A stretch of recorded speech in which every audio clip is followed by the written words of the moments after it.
आगे बढ़ते हुए बात सियासत की करते हैं। देखिए, सियासत बहुजन की हो, हिंदुत्व की हो, सेकुलर की हो या फिर समाजवादी की हो, हर किसी को सत्ता तक पहुंचने पर, सत्ता पर काबिज होने की लालसा उनमें देखी जाती है। कमोबेश ऐसा हर परिवारों में देखने को मिलता है। जो राजनीतिक परिवार हैं वो इस तरीके की चाहत रखते हैं। इस वक्त बिहार का पासवान परिवार चर्चा के केंद्र में है। दिलचस्प बात यह है कि चर्चा का एक सिरा बीजेपी से जुड़ा हुआ है।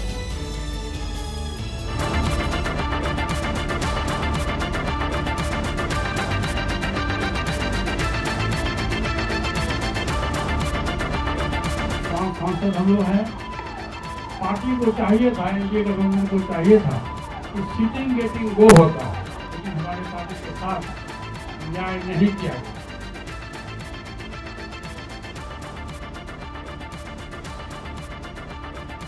कहीं दिखाई पड़ रहा है भाजपा, कहीं दिखाई पड़ेगा। ये ओछी राजनीति न कभी देश की जनता स्वीकार की है, कभी स्वीकार नहीं करेगी, माकूल जवाब देगी। तो क्या पासवान परिवार में चाचा वर्सेस भतीजा जंग के पीछे बीजेपी है?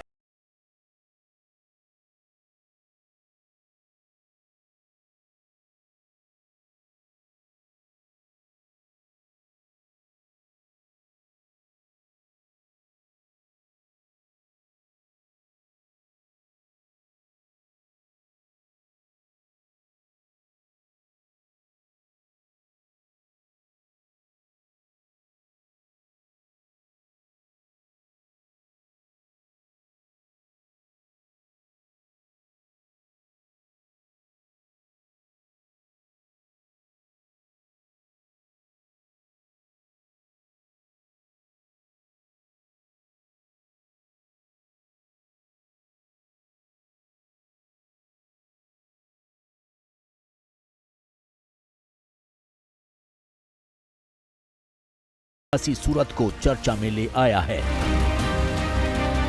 उस वक्त चिराग पासवान और उनके चाचा पशुपति पारस पार्टी पर वर्चस्व को लेकर आमने सामने थे, जिसका नतीजा ये हुआ कि पार्टी दो हिस्सों में टूट गई। इस टूट का बीजेपी को फायदा ये हुआ कि जिस चिराग पासवान की पार्टी एलजेपी ने 2020 विधानसभा चुनाव में बिहार के एनडीए से नाता तोड़ लिया था, उसका एक गुट पशुपति पारस के नेतृत्व में एनडीए में वापस आ गया।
स्वर्गीय रामविलास पासवान जी के जाने के बाद उनके पुत्र उत्तराधिकारी थे, फिर भी इनका सम्मान देते रहे, कैबिनेट में ये मिनिस्टर रहे। आज उनको नए जनरेशन को अवसर मिला है, इनका भी सम्मान का पूरा ख्याल रखा जा रहा है। चिराग पासवान जी तो आज नहीं एनडीए के अंदर आए, जब उनको कुछ भी नहीं मिला उसके बाद भी एनडीए के साथ जुड़े रहे, धैर्य से लगे रहे। हालांकि इस मुद्दे पर लोक जनशक्ति पार्टी रामविलास के अध्यक्ष चिराग पासवान का तर्क बिल्कुल अलग है। मेरी अपेक्षा मेरे चाचा जी से भी इसी बात की थी ना, कि जैसे पापा ने, भाई पापा के जाने के बाद वही घर के सबसे बड़े, मेरे पिता वो पापा की जगह तो वही मेरे पापा थे, और मैं उनसे भी यही उम्मीद रखता। भाई मैं छोटा हूँ, मान लीजिए अगर मुझसे ही कोई नादानी हो गई तो आप मेरा कान पकड़ते, मुझे दो थप्पड़ लगा देते, मुझे बैठाते, मुझे समझाते, बस वो मुझे घर का बड़ा बेटा मान लेते ना, अपना बड़ा बेटा मान लेते। ये परिस्थितियां कभी नहीं आती।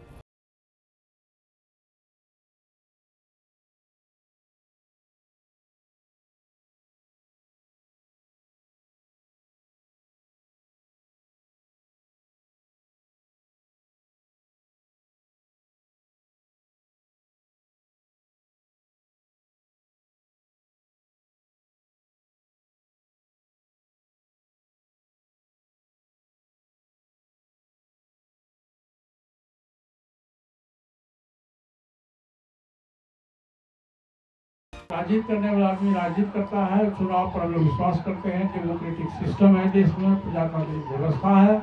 हमारी पार्टी के 4-5 सांसद हम लोग हैं।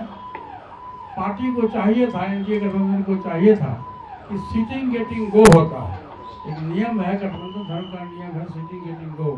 लेकिन हमारी पार्टी के साथ न्याय नहीं किया गया। तो जब तक विधिवत एनडीए गठबंधन का बिहार का लिस्ट प्रकाशित नहीं होता है, तब तक हम इंतजार करते हैं।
सीट बंटवारे के बाद इस चर्चा ने जोर पकड़ लिया है कि बीजेपी ने रामविलास पासवान के उत्तराधिकारी के रूप में चिराग पासवान को ही एक्सेप्ट कर लिया है।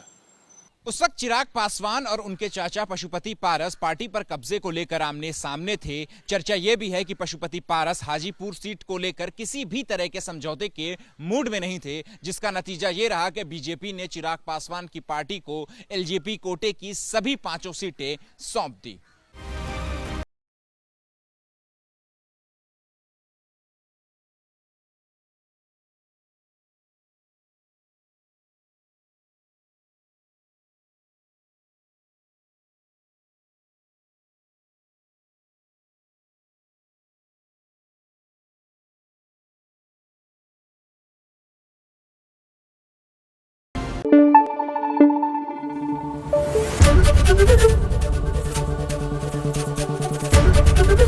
एबीपी न्यूज आपको रखे आगे।